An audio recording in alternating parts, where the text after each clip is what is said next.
Welcome to Morenci First. We're so glad you're here. Thanks for watching this week's message. If you would like more information about Morenci First, such as service times or ministry opportunities, feel free to check out facebook.com/MorenziAG or Morenci First at youtube.com. And two great ways to stay connected throughout the week is by hitting the subscribe button on our YouTube page. That way you'll be notified when something new is posted. And by hitting like on our Facebook page. Thanks again for joining us today. Welcome home. Talking about influence matters. As you know, a couple of weeks ago, we started a new series called It Matters, and I've been so blown away by how it has really touched so many people and really touched me. And I just believe that God has a plan for the family, for us individually, that He has a plan for humanity, and that's kind of what this series is all about, all the different stages of life.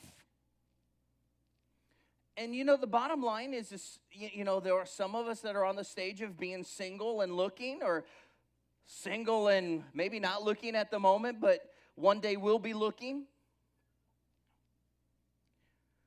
Some of us have been married for a short amount of time. Some of us have been married a long time. Some of us are grandparents. Some of us are parents. But every stage of life is beautiful if we allow God in the mix. A couple of weeks ago we started with being single, and we said that, look, it's not about looking for the right person, it's about becoming the right person. How can I become the person that the person I'm looking for would be looking for? How can I be that person? And we also said, look, just because you're single doesn't mean that your life only begins after you get married, that you're worthy to God now. He has a plan for you now. It's not God's desire for your life His only desire for your life is that you grow up and get married. His desire for your life is for you to be a worshiper of Jesus, and out of that may come a family. And then we stepped into the dating realm, and we talked about what are red flags, and what should I be looking for, what should I not be looking for. And if I'm dating somebody that is crossing these lines, I may need to say adios, amigos, and move on. We looked at what the red flags are. And then we kind of walked into dad's matter and the enemy's attack on the father, where he tries to bind the strong man so that he can plunder our homes. And then after that, we stepped into marriage, and we talked about what is a godly marriage, what is a true marriage. And I told you that marriage isn't a contract nor a piece of paper, but it's a covenant between man and woman and God. And He takes it very seriously. And we talked about the shedding of blood and what a covenant is, and how that is played out, and what God's design for that really is. And then we went a little farther, and we talked about 4 lies that I see on a daily basis that are destroying marriage or stopping it. And then last week we talked about 3 attitudes that are hindering marriage. So I think I've covered marriage on a lot of different sides here. Could I cover it all? There ain't no way. But I've tried my best to cover it as thoroughly as possible. Now we're jumping into parenting. And you say, why parenting? I'm not a parent. Well, almost everybody in this room is either going to be a parent, wants to be a parent, is a parent, or is a grandparent. Or has a parent. So this is for everyone in this room. Now, I'm going to tell you, I'm going to be very gentle. How can I not be very gentle after this morning? But there are a couple of moments here that I am going to take the liberty to sometimes step a little bit into our cornflakes, not so to mess us up, but so that we think a little bit. Because sometimes, as parents, we become center-focused, we become so focused on what we're doing that we forget to take a step back and actually look and see what God wants to say. Why? Because listen to me, and this is going to be a really big awakening for you. Parenting's hard. You didn't know that, I know. So parenting's difficult. Parenting today is even harder than it was 10 years ago. Parenting today is harder than it was 5 years ago. You know, not only is parenting harder, but listen to me very closely. Being a child and a teenager is harder. With all the mental health issues affecting, we have 7-year-olds and 9-year-olds and 12-year-olds and 11-year-olds that are suffering with mental health issues. They're being bullied, and now they're being cyberbullied. It's amazing what they're dealing with on a daily basis. Our kids are facing issues way earlier than we ever had to face. There was no such thing as cyberbullying when most of us were coming up. Cyberbullying.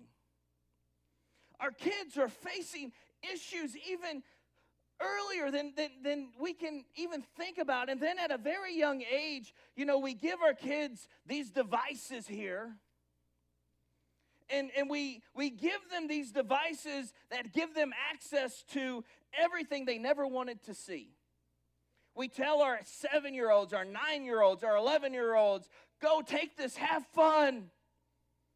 Essentially, we're giving them, and I don't mean this disrespectfully, but I'm going to be honest. Essentially, we're giving them porn in a pocket.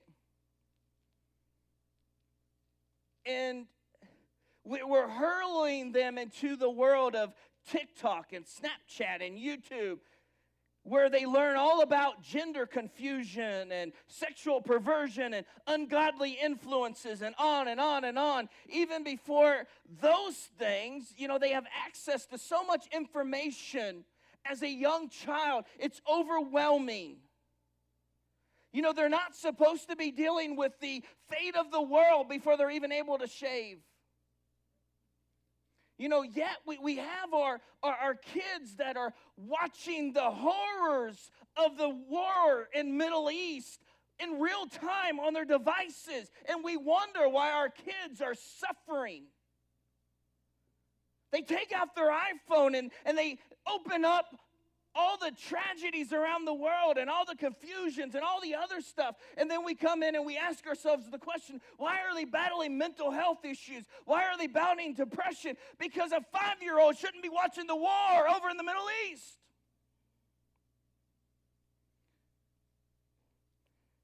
And we got ourselves into a mess. And you say, are you against kids having devices? And let me just say, look, I would encourage you to wait as long as you can, but I'm not against kids having devices. I'm against kids having unfettered devices, unmonitored devices, unwatched devices. I think if a parent, and listen, I'm not trying to be judgmental here, but if you have a child in your house, you should have some kind of safety on their device. I have a safety on my device because I want to live pure before the Lord. My kids have a safety. Now, Julia didn't have a device, but Emily has had a safety on her device until she turned going to college. Because we had a rule. My house, I can look at your phone.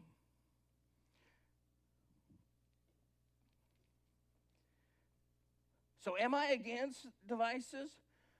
No, but I would say I would wait as long as you can, but I am against unfettered devices. See, when it comes to parenting, one of my first questions is how can I lead my family where they will grow up and love Jesus? The overarching theme of my parenting, your parenting, should be how can I raise my child in a way that they grow up and love Jesus? And every decision that I make flows out of that pathway. Everything we're going to talk about today flows out of that thinking. Because look, what good is it for a man to have the whole world and yet lose his family? I want you to turn with me to Deuteronomy. We're going to talk about a couple things today. Some of you are going to say, wow, that's pretty awesome. And some of you are might say, haven't thought of it that way before, and that's okay. But I want us to think out of the box of what the world is trying to put us into. Because let me just tell you, and I know you know this, and it's no secret, but our world is not family friendly. The world isn't designed any longer. Days of Mayberry are over. They're not designed any longer to have your family succeed.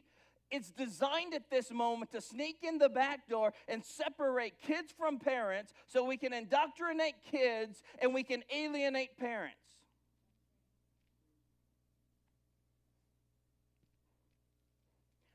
That's the world that you are dealing with, whether you're a grandparent, a parent, or going to be a parent.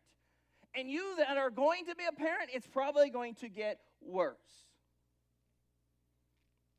All right, let's look at Deuteronomy 6, verse number 4 through 9. Do you have it, Josh? There we go. All right, here we go. Hear, O Israel, the Lord our God, the Lord is one. Love the Lord your God with all your heart and with all your soul and with all of your strength. These commands that I give to you today are to be on your hearts. Now he answers the question, how do I disciple my kids? Verse number 7. Impress on your children, talk about them when you're at home and when you walk along the road, when you lie down and when you get up. Tie them as symbols on your hearts and bind them to your foreheads. Write them on the doorframes of your house and on your gates. How do we disciple our kids? We make it common in our home, a part of our home. Listen, I'm going to raise our kids to love Jesus. To raise our kids biblically, I think we need to change a definition. A lot of the world would call themselves a Christian parent. But to be a Christian parent, in our world's vernacular, would mean that you are a casual Christian parent. Which means that you pray when things get tough, you attend church when it fits into your schedule, and you are a Christian parent. I believe that we need to stop calling ourselves Christian parents, and we need to start calling ourselves Christ-centered families. Because a Christ-centered family has Jesus at the center of their home. They love God with all their heart, soul, mind. Jesus isn't an add-on or something that they involve themselves with. Jesus is the center focus of their life. So we're not Christian casual families. We are Christ-centered families, which means that Jesus is the center of every aspect of our family. You with me? So I am... Now, if you call yourself a Christian parent, I'm not going to be mad. I'm just saying I'm trying to change our thinking a little bit. I'm going to stop referring to it as Christian parenting, but Christ-centered families. Because I believe that there are a lot of Christian parenting out there, but there's not a lot of Christ following. And it makes a complete difference when we look at it. What does it mean to raise our kids in a way that they're going to love God with all of their heart? So with looking at this, what does it mean? What can we pull out of these scriptures? And we're going to look at quite a few today about helping our kids love God. So if you're taking notes with me, number one, write this down. We risk too little. We risk too little. Listen. In our modern day culture, risk and adversity and pain avoidance are the top values of most of our parenting. We don't want our kids to be hurt. We don't want our kids to have a hard time. We want to keep them safe as possible. We want to bubble wrap them, and we want to pat them on their bubble wrap, and we want to send them off safe, secure, and never bothered with. But if you and I were to go down memory lane to when we were growing up, the way that it tendally, most of the time happened, is every Saturday morning, your parents would meet you at the door, kick you in your butt, and say, don't come back until the lights are coming on. Most of us were kicked out of the house on Saturday. Not that our families didn't love us, it's that safety, security, and risk avoidance wasn't their top priority. We did a lot of bad things in today's society. You know what? How I got a drink every Saturday? Sometimes it tastes good. Sometimes it tastes bad. Most of our modern parents walking today online, they're like gagging now. But that's what we did. I'll tell you something else that we did. I didn't even know it was wrong. But I rode in the back of a pickup truck. I sat on wheel wells. I bounced up and down. And every now and then you tap and say, go faster, go faster, go faster.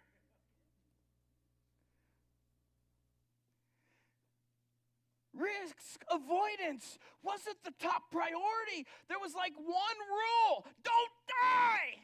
That was it. Don't die, be home before dark.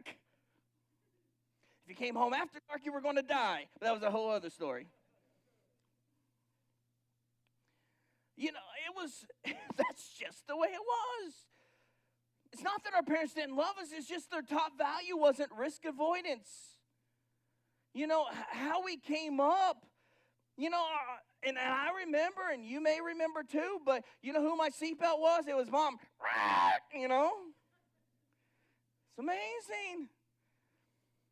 I was thinking about it this week, and I was thinking about that. I was like, you know how they came up with an airbag? Some young kid was like riding with his grandma, you know. It's like airbag, you know. That's the way we grew up.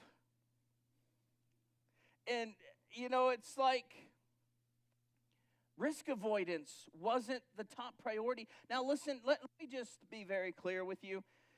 My wife and I were very safe parents. We believed in car seats. We believed in, you know, when they rode their bikes, they wore their helmets.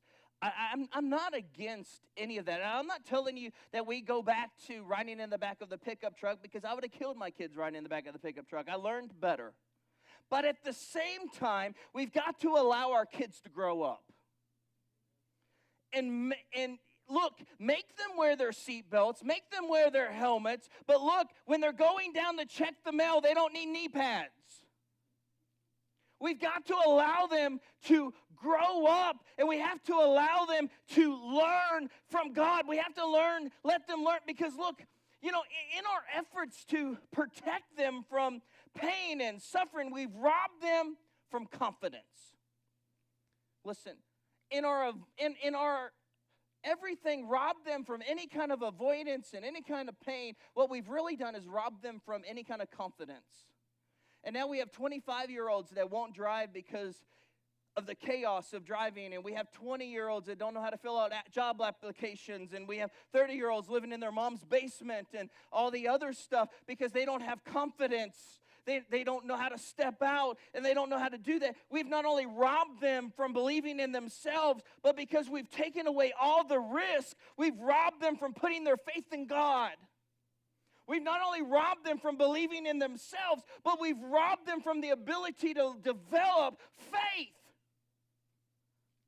Because a lot of them, instead of putting their faith in Jesus, their faith is in the bubble wrap that we've been protecting them in.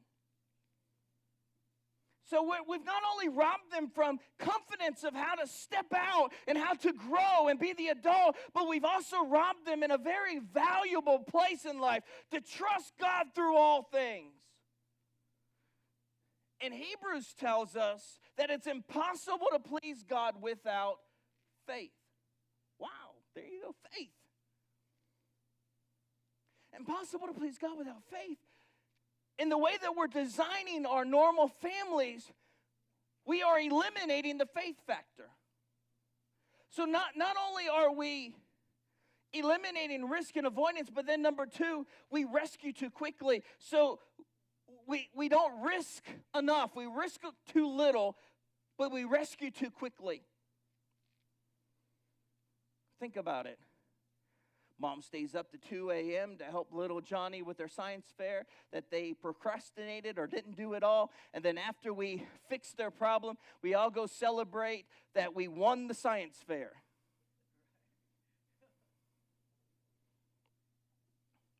Always bailing out. Always coming to the rescue. You know? Little Johnny forgets his coat at school. Dad leaves work, makes excuses, and runs and brings it to him. You know, back in our day, Dad would just said, if he had to come home without his coat, he'd never forget it again.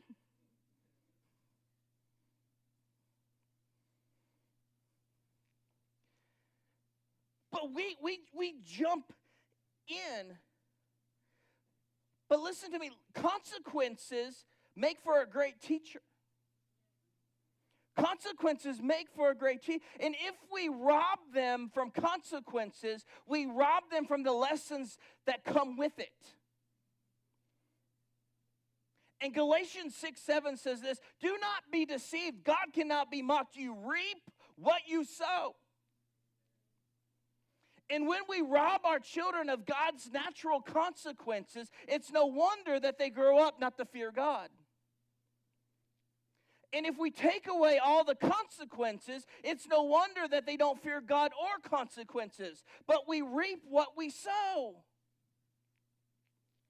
So a lot of times we risk too little, but we step in too quickly. And if you think of the story of the prodigal son, and I love the story, most of us know it, basically a son of a rich man wants his inheritance early. He wants to go live his life. He's tired of being at home. So he goes to his dad and he says, give me everything you owe me and I'm going to leave. And he does. And he goes and he leaves and he has all these wild parties and he blows everything. And the next thing you know, he's eating out of a pig trough. Lost everything. But you know what I find amazing out of this story is when the son was coming back, the father received him with grace and love. But the one thing the father never did was go rescue him. The father received him with grace and love, but the father never went and rescued him. And there's a difference. The father received him with grace and love, but the father never chased after him. Sometimes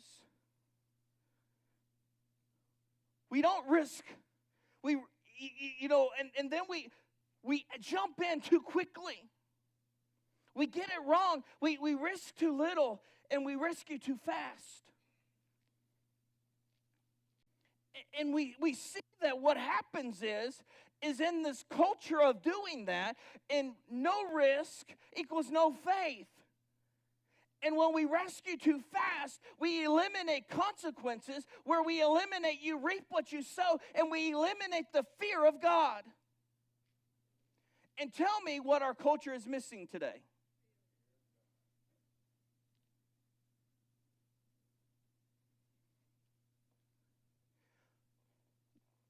We have to allow, now look, don't go overboard with me. As you know, I'm a protective parent. I do everything in my power to make sure my kids are safe within reason. I'm not against the seat belts. Our kids wear seat belts. Our kids probably were in their booster seat probably longer than almost any kid in the house. Why? Because we wanted them to be safe, but that was what was supposed to happen. But we don't want to bubble wrap them at the same time. So don't go crazy on me, but stay within what we're talking about here. Don't leave here, take your 9-month-old out of their car seat and say, Pastor said so. I did not.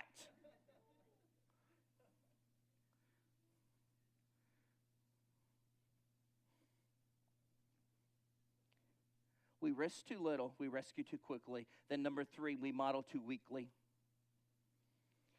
Listen, parents, grandparents, if we are not serious about our faith in Jesus, if we're not modeling a sincere pursuit of God, how can we expect our children to do that? Honestly. If we're not pursuing God, how can we expect our children to? How can we expect our children to do what we're not doing? And listen to me, the truth, is in that. If the truth isn't in us, how can we impress it on our children? Can I tell you something? And I want you to remember something. Parenting is more caught than taught. And I hope you write that down. Parenting is more caught than taught. We think it's taught, it's not, it's caught. They're watching what we do. They don't become what we say, they become what they see. They don't become what we say, they become what they see. Honestly, as parents, one of the easiest ways to drive our children from God is to say one thing and do another. The moment that we confess that we are a Christian family and a Christian parent and all the other stuff, but we don't pray and we don't tithe and we don't forgive and we don't serve anywhere, and it's all about our family, they know we're lying. The fastest way to drive them away is to be hypocritical yourself. In Mark 7:6 says this, look, they honor me with their lips, but their heart's not anywhere near. And a lot of our modern families today, we have great lip service, but our heart isn't following. We're humbly, we're modeling too weakly. If the truth isn't in us, listen, we'll never be perfect. But if we consistently claim one thing and do another, our children will run from the things of God. It's just the way it is.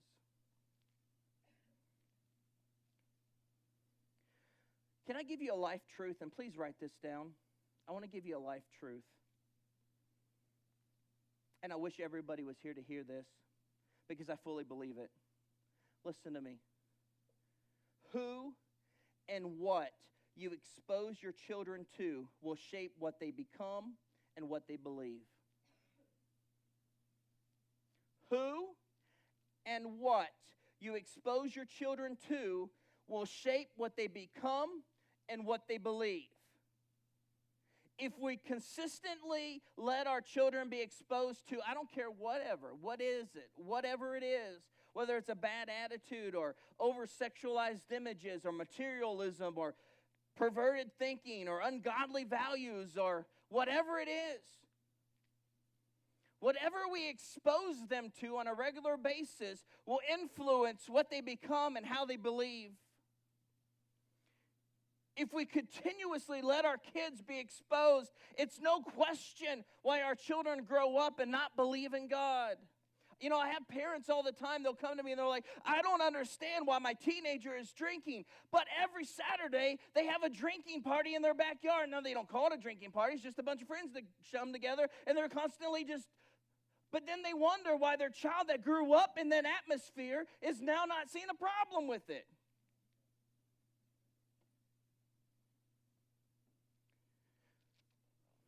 I told you we're going to get a little into your cornflakes, but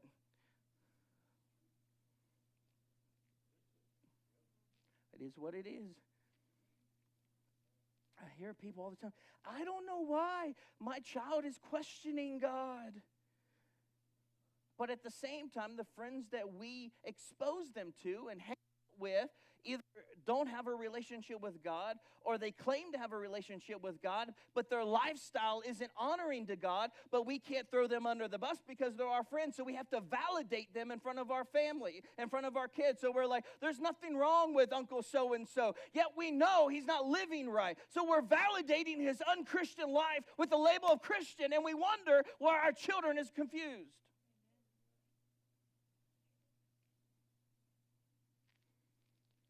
I don't understand. Why are they questioning God? Well, the exposure that we're exposing them to is constantly questioning God. And if that is the exposure that they are getting, we can't be surprised when that's who they become. You know, if we're going to parent in a way that honors God, can I give you one more life truth? Actually, I want to give you about 3 more. But can I give you one more real fast? Here we go. Listen to this. Please hear my heart. I hope you wrote the first one down, but this one may even be more important. Listen, we can't make, or you can't make your child love God. You can't make your child love God. But we can expose them to people and experiences that will increase the likelihood that they will love God. Gosh, that is good. One more time. Please write this down. You can't make your child love God, but we can expose them to people and experiences that will increase the likelihood that they will love God. Listen, as you know, we're a sports family. I grew up playing sports. My children are playing sports. But if your child can make it to practice almost every night of the week, but they're too busy to come to youth group and church, wrong message.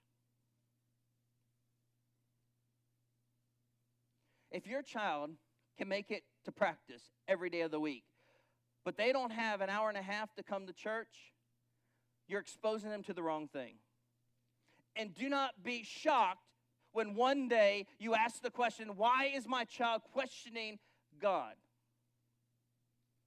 Because listen, you can't make them love God, but you can be selective about the environment and the people you put them around. Ooh, that's good, Tush. I made that a life truth. You can't make them love God, but you can be selective about the environment and the people you put them around. It changes everything. You can expose them to the right people and spiritual experiences that will increase the likelihood that they love God. You can put them with the right people and give them the right experiences that will increase the likelihood that they will follow God. Because you can't mandate it, but you give them the right experiences and you put them around the right people that will increase that to happen. So what does that mean? You have to watch who they're hanging out with. You have to watch the sleepovers. You have to watch what you prioritize. Because you can't mandate that they love Jesus. All you can do is protect their environment.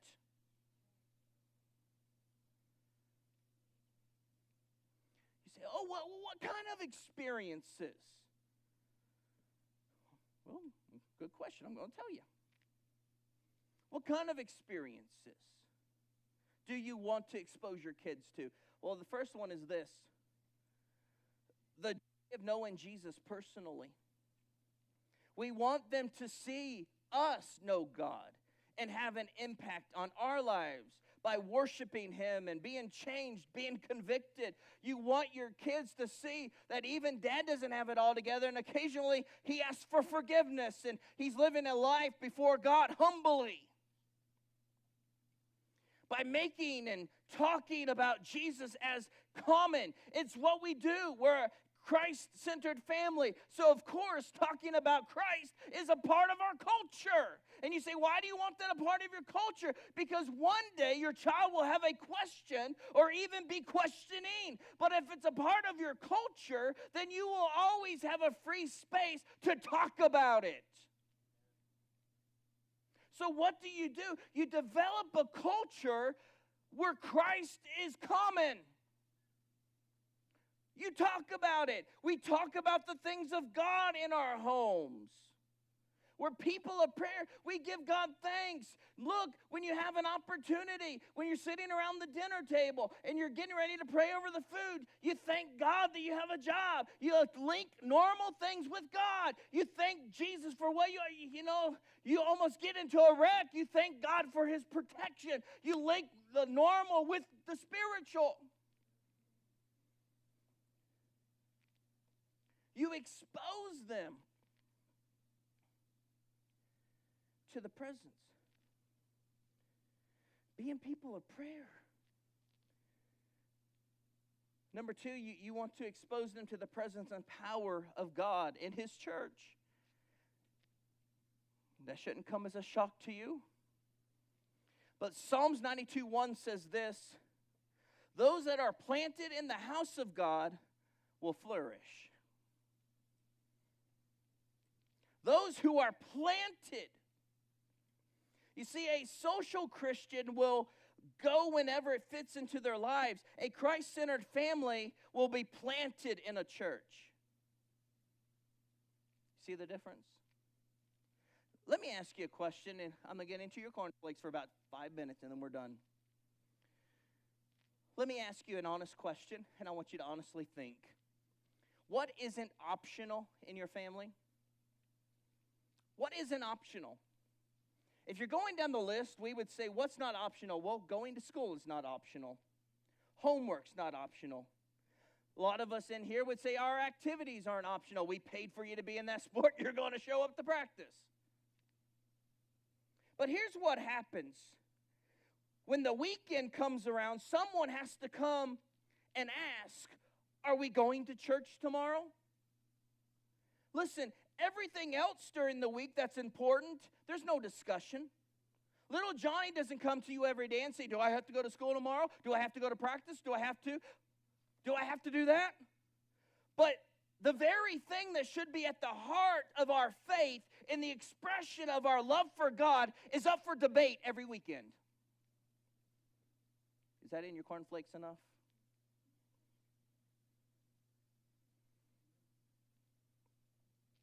Like, what's? Little Johnny don't have to ask about going to school, but every Sunday night we have to say, Mom or Dad, are we going to church tomorrow? Why do we have to ask that question?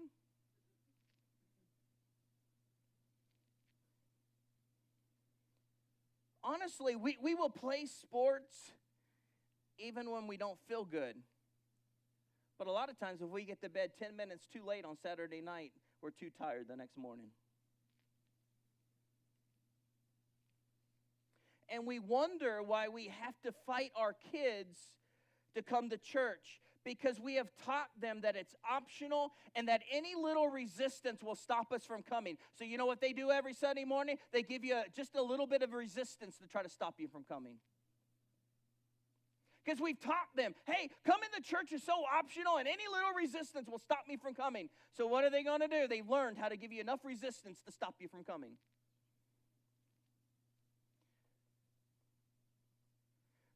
Because that's the culture we've set up. And you say, how do you know that? Well, listen, they see us force ourselves to be at their ball games.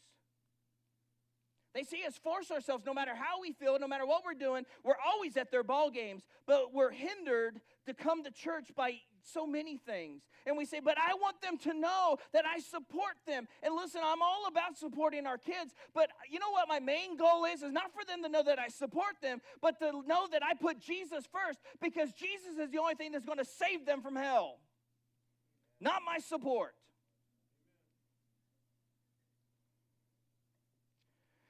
I would rather them know that I put Jesus first. Well, oh no, I want my kid to know I support them. Well, I want them to know I support them too. But I would rather them know that I put my Jesus first.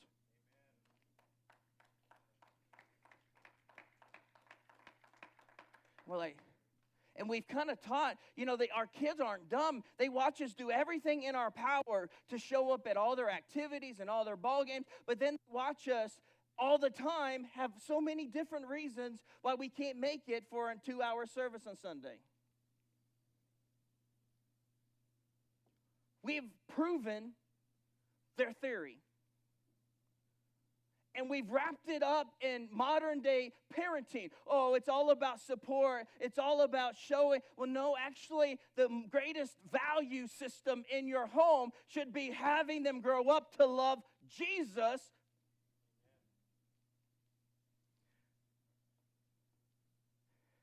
Because you can't be there everywhere with them. Only Jesus will save them. And listen, if we're often prioritizing something over church, like sleeping in and going to the lake, but we're never prioritizing church over other things, we are clearly demonstrating our value to our family. Now, look, I'm not saying that you can't ever go to the lake. Look, we all need time off. We all need days off. No one's saying that. Don't go crazy. But I'm saying if you're always prioritizing everything else over church, and church is always a second priority, but you never prioritize church over anything else, then you are clearly demonstrating your top priority. That is showing your value to your children. And you will wonder why one day they will pick up on that, and that will become their value too. But what is your value becomes their value, it will take 12 steps back. And we see it, all the time. It's like we will do everything in our power to show up to this and to do that. But then we give off the signal that, look, actually, as much as I tell you out of my lips, Jesus is the most important, but what really is the most important is your ball playing, your football playing, your school activities, going to the lake, all the other stuff, because that's always our priority. But everything else we'll take it Sunday by Sunday.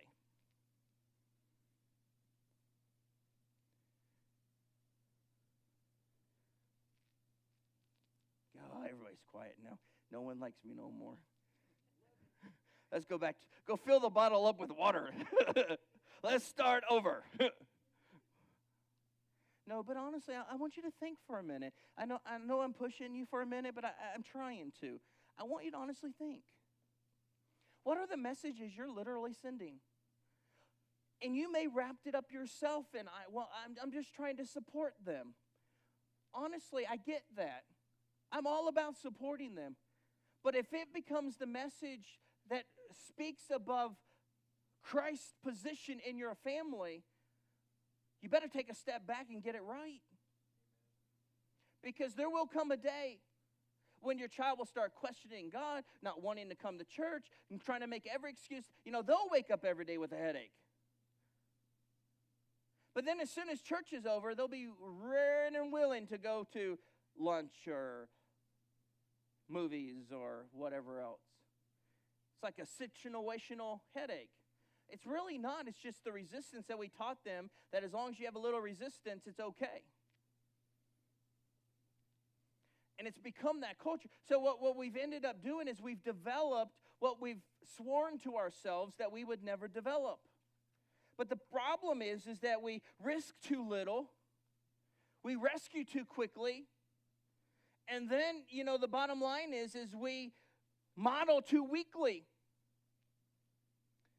But the law of parenting is who and what you expose your children to will shape who and what they become and believe.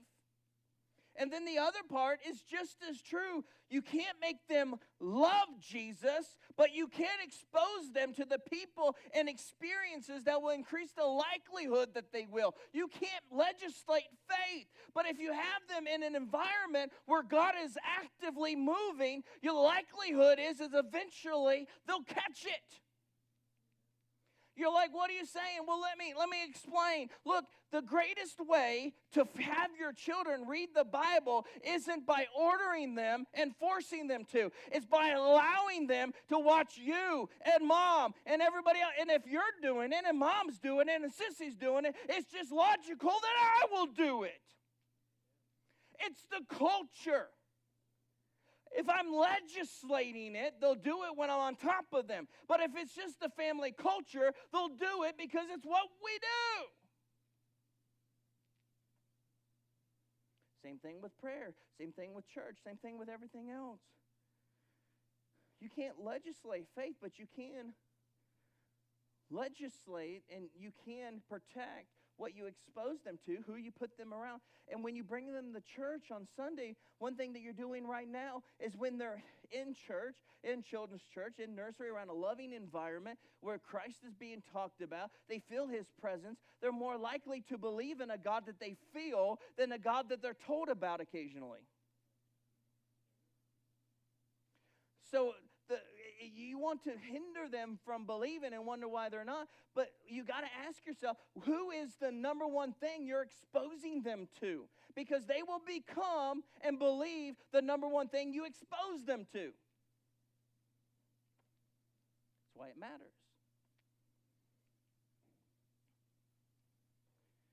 That's why this matters. That's why I believe so hard in camp. Because there's such a presence of the Holy Spirit at camp that I take atheist kids with me. And you can't walk on campus too much longer without saying, there's something in the air. You know what I'm talking about? I can't legislate their faith, but I can put them in an environment that will influence it.